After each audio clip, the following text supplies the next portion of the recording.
جناب اسپیکر میں 93 میں اس پارلیمنٹ میں پہلی دفعہ آیا تھا اور تب سے اللہ کا کرم ہے کہ حاصل پور کے لوگ اور بہاولپور کے مجھ پہ اعتماد کرتے ہوئے چاہے جس پارٹی سے بھی میں کھڑا ہوں انہوں نے میرے کردار کو سراہا۔ اب مجھے ذمہ داری جو ہے وہ ہیومن رائٹس کی ہے جناب اسپیکر۔ میں نے کیبنٹ میٹنگ میں بھی اور ایک مراسلہ بھی لکھا ہے پرائم منسٹر صاحب کو جس کا ذکر خواجہ آصف صاحب نے آخر میں کیا ہے کہ یہ جو حالات ہیں ان سے اب مزید آپ منہ نہیں موڑ سکتے۔ میں مینگل صاحب کو انتہائی ادب سے ان کا شکریہ ادا کرتا ہوں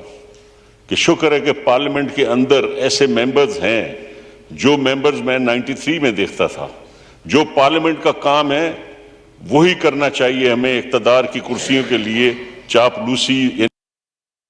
نے ہماری تباہی کا باعث جو بن چکے ہیں۔ میں اس وقت انٹرنیشنلی بھی فیس کر رہا ہوں تنقید ہمارے ہیومن رائٹس کے حوالے سے، اور ان کو ڈیفینڈ کرنے کے لیے میری ذمہ داری بھی ہے کیونکہ میں نے حلف لیا ہے کہ میں نے پاکستان کے اداروں کو بھی ڈیفینڈ کرنا ہے۔ لیکن جناب اسپیکر ضمیر پہ بوجھ رکھ کے پاکستان کے ادارے میں کھل کے کہوں گا نہ عدلیہ اب ہمارا تحفظ کر سکی ہے، نہ ہماری افواج تحفظ کر سکی ہیں، اور یہ جو بلیڈنگ ہو رہی ہے یہ صرف بلوچستان کے لیے تو ہمارا دل ہمیشہ روتا ہے، اور جو فاٹا میں ہوا، جو غیر ملکی مداخلت کے لیے ہم استعمال ہوئے، جو ہمارے ادارے استعمال ہوئے، اور جس طرح پارلیمنٹ میں لوگوں کو چن کے اور یہاں پہ سلیکٹڈ آ گئے، اور جس طرح ایکسٹینشنوں کے چکر میں اس ملک کے ساتھ کھلواڑ ہوتا ہے، نہ عدلیہ اس کو سنبھالا دے سکی ہے۔ آج ہمیں بلایا جاتا ہے کہ جی جیلوں میں آبادی بہت ہو گئی ہے ان کو کم کرو، تو بھائی فیصلے کرو تم۔ نہ فیصلے نیچے کوئی کرتا ہے، نہ کوئی ہمیں تحفظ مل رہا ہے۔ پنجاب میں ہر طرف لینڈ گریبنگ ہے، نان ٹالرنس ہے، ادارے کر رہے ہیں، فرد نہیں، ادارے ملوث ہیں، چاہے وہ عدل اور انصاف کے ہوں چاہے ہمارے محافظ ہوں، کوئی معاف نہیں کر رہا۔ نان ٹالرنٹ اس وقت حالات ہیں، احمدی جماعت کو دن دہاڑے چھریوں سے مارا جا رہا ہے، ان کے گھروں کو، ان کی مسجدوں، ان کی عبادت گاہوں کے جا کے ان کے مینارے گرا دیتے ہیں۔ شیعہ عالم کو جناب نوید عاشق صاحب کو بھری مجلس میں شوٹ کیا گیا، اور آپ ہمارے ادارے جو ہیں وہ تحریک طالبان سے مذاکرات کرتے ہیں کہ یہاں پہ وہ آ کے ہمارے ملک کو بچائیں۔ جناب اسپیکر، ہر ملک کی اپنی ایک عزت اور توقیر ہے۔ میاں نواز شریف صاحب نے آ کے اس دہشت گردی کے خلاف جو ایک بھرپور مہم چلائی تھی اس سے ملک جو ہے 5-10 سال نکال گیا ہے۔ اب جو اختر مینگل صاحب نے کہا ہے اس پہ پوری قوم کو غور کرنا چاہیے، اور ہمارے ڈیفنس منسٹر صاحب نے جو فرمایا ہے کوئی سیاستدان اب نہیں چاہتا کہ سیاست اور اسمبلی کے ساتھ جس طرح آج کے لیڈر جو اپنے آپ کو سمجھتے ہیں کہ 9 سیٹوں پہ بن گئے ہیں، وہ کر کیا رہے؟ عوام باہر بھوکی مر رہی ہے اور وہ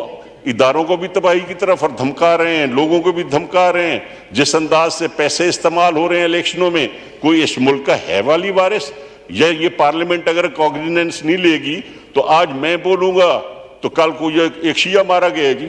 وہ طالبان تو ہے نا ان کے پاس، میرے والد کو بھی مارا جی، شیعہ مارا گیا ہے۔ نہ ہمیں کہیں عدالتوں سے انصاف ملتا ہے، جس کے ساتھ ظلم ہوتا ہے، چاہے بلوچستان میں ہو رہا ہے، چاہے فاٹا میں ہو رہا ہے، فرنٹیئر اپنا KPK میں ہو رہا ہو، یا پنجاب کے علاقوں میں زمینوں کے جو اس وقت چولستان اور اس علاقے میں جو کاروبار زبردستی ریٹائرڈ لوگوں نے آ کے ہمارے لوگوں کو دبایا ہوا ہے۔ ہم تو بندوق نہیں اٹھا سکتے، لیکن اگر اسمبلی میں بھی آواز اٹھائیں گے تو کل کا نتیجہ یہی ہوگا کہ ایک شیعہ کو مار دیا گیا،